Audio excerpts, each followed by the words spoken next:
This is presentation number 4. Hello, this is Steve Potasic, Superintendent, Jacksonville School District 117. This is the 4th online presentation in a series covering the district's reboundary process initiated to develop elementary boundaries for all students following the closure of Franklin Elementary. This presentation is an update covering the 3 June and July committee meetings. The committee consists of all 7 board members, central office staff, elementary and middle school principals, and elementary teachers. As a reminder, this process is being done very early. School boundaries will not change until the fall of 2018 to coincide with the move of the 6th grade students to Jacksonville Middle School. The previous 3 presentations can be found at www.jsd117.org. You can watch them as YouTube videos or download as PowerPoint presentations and watch at your own pace. If you choose the PowerPoint option, you will have to run in slideshow mode to listen to the audio and watch the animations. I want to highlight some of the items from the 3rd presentation. That presentation includes a discussion on the benefits of a district-wide boundary process. This process will increase our staffing efficiencies, allowing the district the opportunity to provide more services, including increased elective opportunities for our 6th grade students at the new middle school. That presentation also covers the development of the boundary for Murrayville-Woodson Elementary School. Since the last boundary presentation, we have launched a new JSD117.org. The boundary presentations can be accessed from the main page by clicking on the online boundary presentation link. The original plan was that the committee would develop 2 scenarios. The first was to be developed during the June 28th meeting, and the second was to be developed at the July 12th meeting. As previously noted, the committee developed the Murrayville-Woodson boundary at the May 8th meeting. This map served as the template for further scenario work. I want to highlight that the exterior boundaries are simply there to capture students into a region and do not represent the actual boundary locations themselves. The only places throughout this process that the boundaries are in exact locations are when they are on specific land items such as roads and railroad tracks. The next logical boundary step was to move north from Murrayville-Woodson and explore if there were multiple ways that the south boundary could be defined. As stated in the last presentation, our plan was to develop one scenario by expanding South Elementary west along Morton Avenue, and one by expanding South Elementary north into the Franklin area. South lost students to Murrayville-Woodson and needs to expand. During the June 28th meeting, the committee developed a scenario from the first option. We called this the South Layered option since it created a layer across the Murrayville-Woodson boundary. Our plan was to develop scenario 2 at the July 12th meeting following the other South Elementary expansion option. We started working on the new scenario, and we had labeled this the block approach. However, when we attempted to draw boundary lines for South Elementary, we faced a major obstacle. The high density of students north of Morton made it extremely difficult to expand South Elementary north of Morton without severely overcrowding the school. After multiple attempts, it became obvious that the block approach was not a viable option. Even after multiple attempts, the committee was unable to develop a second scenario that fit within the individual school limits. In effect, the committee was stuck, and it looked like we were only going to be able to provide one scenario to the public for commentary and feedback. That was until the end of the meeting. After the meeting was over, a community member attending approached me with an idea. At first, I was apprehensive that the idea would work since it included moving an extremely high density area from one school to another that was already at capacity. But since it did include some other changes, I stated I would thoroughly evaluate the scenario. Over the next 2 days, I was extremely excited that this idea provided a viable second option. I was also extremely excited that this option was developed directly from community input. At the July 19th meeting, the committee approved both scenarios to be issued for public feedback. So let's look at the two scenarios. First, any viable scenario needs to fit within our defined school capacities. As explained in a previous presentation, the boundaries will be developed with 4 of our elementary schools having 2 classes per grade level, and 2, Murrayville, Woodson, and North, having 1 class per grade level. Since we have an ideal goal of 24 students per class, this establishes 4 schools having a capacity of 288 students, and 2 schools having a capacity of 144 students. That gives us a total capacity of 1,440 students. We currently have 1,414 K through 5 students. Once again, these parameters will help maximize our services throughout the district by minimizing our K through 5 regular education staffing needs. As you can see by these charts, both scenarios fit. I want to highlight that we also look at other factors when determining the maximum capacity at each school. The input of teachers on the committee has been extremely helpful in clarifying the importance of lower class sizes in schools that have a higher volume of at-risk factors. The research on poverty and its impact on education is well documented. Furthermore, the impact of poverty on education is even more pronounced in minority groups. For example, in scenario 1, Eisenhower has 302 students with a capacity of 288 students. However, Eisenhower has the lowest volume of risk factors. The staff was confident that the average class size of 25.2 students would not have an adverse impact on the school. Also, these numbers include 51 students that are in special programs and will not end up counting towards the average K through 5 class size. Here's an overview of scenario 1. From this view, 2 major changes are obvious. The first is the new boundary for Murrayville-Woodson along Interstate 72. The second is the expansion of the Eisenhower district north of 104. Each dot represents a K through 5 student from last year. The yellow dots represent a student that attended Murrayville-Woodson last year. Orange dots are from South, light blue are from Eisenhower, dark blue Washington, pink are Lincoln, and green are North. I will also show 2 levels of zoomed images for each scenario to more accurately show the scenario boundaries. This zoomed image highlights the changes for Eisenhower. It also shows the changes in the area north of Walnut and west of Main that is currently in Lincoln school boundary and will change to north with this scenario. This even further zoomed image helps show the exact streets for scenario 1. Washington's boundaries have really not changed, other than expanding Washington into the Franklin area down College Avenue.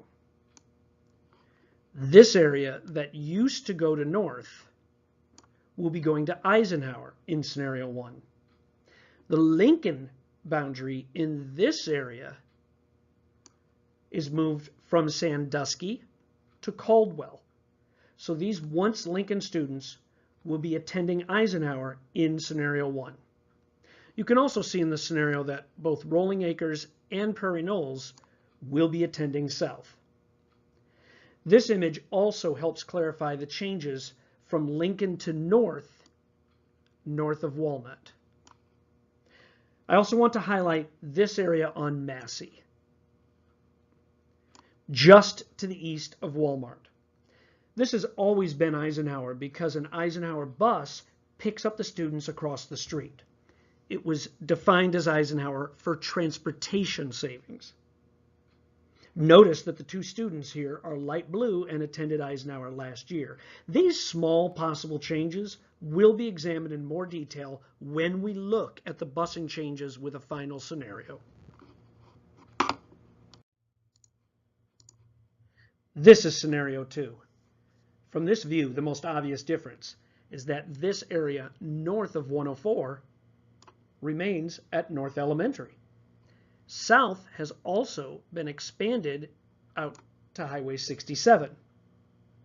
Both of these changes were needed to free up space in Eisenhower for the major change that will be shown as we zoom in.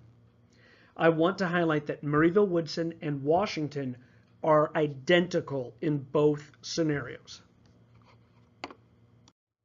Here is the first zoomed image for scenario 2.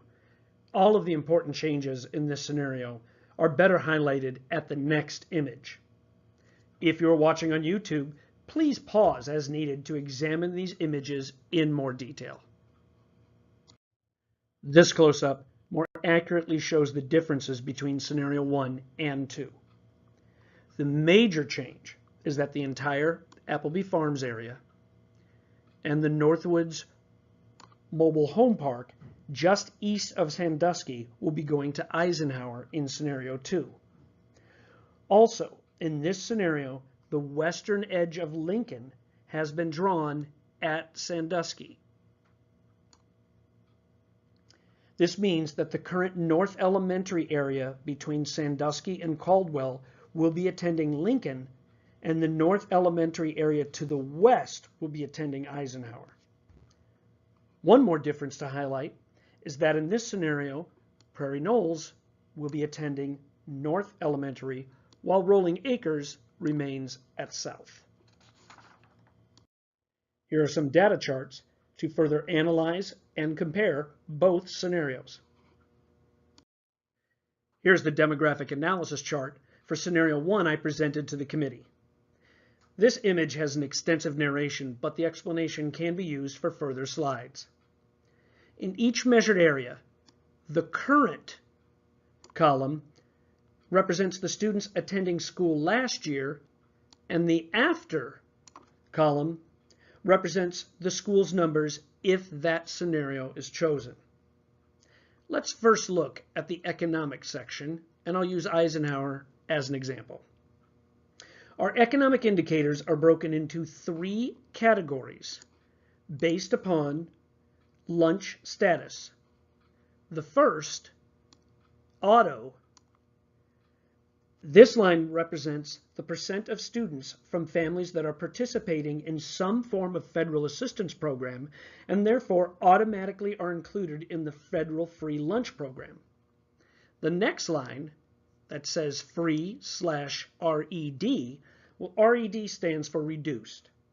This is the percent of students that are not automatically enrolled in the free lunch program, but are enrolled in either the free or reduced cost program based on the information they supply the district. We are seeing a trend of the percent in this category dropping as the auto category increases. The full line shows the percent of students that do not qualify for free or reduced lunch. Full means full pay.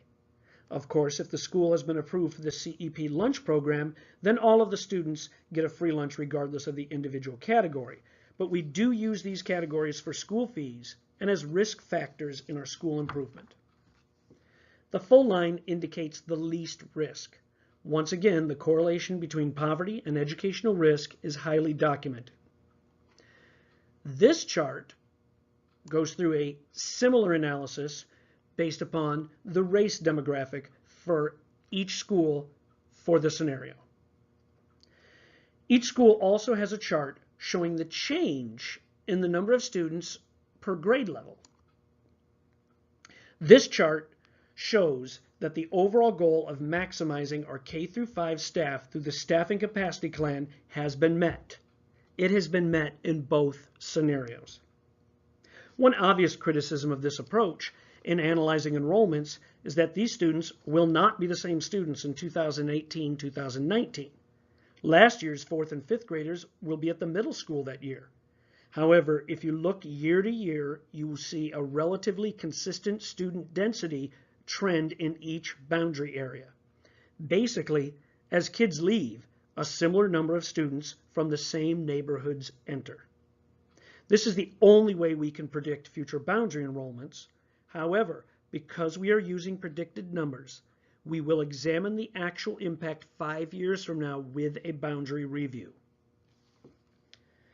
The last chart in the individual school boxes, right here, shows an early analysis of the possibility that the district can provide the grandfathering option for the 5th grade students in the 2018-2019 school year. Those students were in the 3rd grade last year. The numbers indicate that we would have to hire 2 extra teachers for 1 year to provide this option and ensure we do not overcrowd a school. For example, South currently has 48 students that were in the 3rd grade last year that will be in the 5th grade in 2018-2019 in the new Scenario 1 boundary. There are also 7 students that were in that class that would be leaving due to the boundary change. If we allowed them to stay at South, that would total 55 possible students at that grade level. The Y or yes mark indicates we could allow grandfathering without increasing staff at South Elementary. Lincoln, on the other hand, has 62 students, which is an anomaly. There are also 13 transferring to other schools. If we allowed grandfathering, we would have to hire an extra 5th grade teacher for 1 year to split those 75 students into 3 separate classes. One of our primary goals in this boundary process is to have an equitable solution, but another is to minimize the impact on the community by minimizing changes in current boundaries. On occasion, these 2 goals can be in conflict. There has to be a balance. I've provided 2 charts to show the impact on the community, and these are the students affected chart and the Franklin choice changes chart. I've provided the economic and racial demographic numbers for both charts. I also provided the total district percentages, as shown in the gray columns, to compare those affected to the entire district population. I removed, as shown here, does not include Franklin Choice or special program students. I removed those students from the top chart because they are not directly impacted by the boundary changes themselves. The Franklin students currently do not have a boundary, and I've provided the information on them below. The special program students are placed in specific classes which are not affected by the boundaries. In Scenario 1, there are 115 K-5 students in the changing boundary areas, but the boundaries will only have an impact on last year's K-3 students since the older students will be at Jacksonville Middle School. So in Scenario 1, there are 75 K-3 students affected by the scenario. The chart on the right shows the total number of students affected from each school. For example, in Scenario 1, there are 6 students leaving Eisenhower for other schools and 58 students having their boundaries changed to attend Eisenhower. I provided similar data for the Franklin students in the chart below.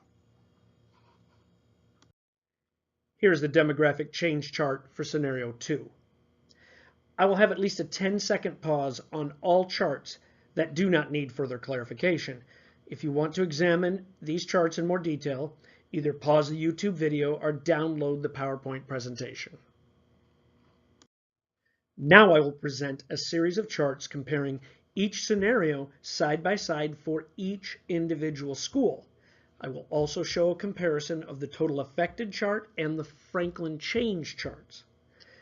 In each chart, S1 represents Scenario 1 and S2 represents Scenario 2. Here is a comparison chart for Eisenhower. Here is the comparison chart for Lincoln.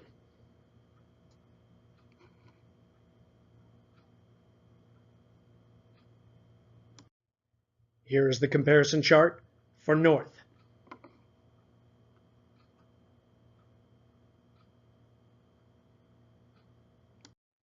Here's the comparison chart for South.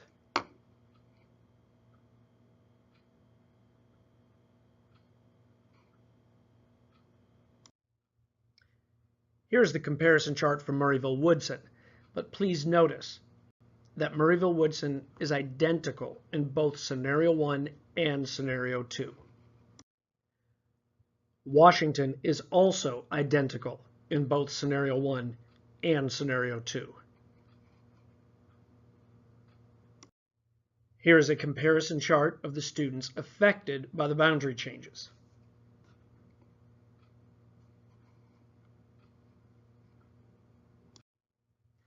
And here is a comparison chart of the difference between the scenarios on the Franklin Choice students.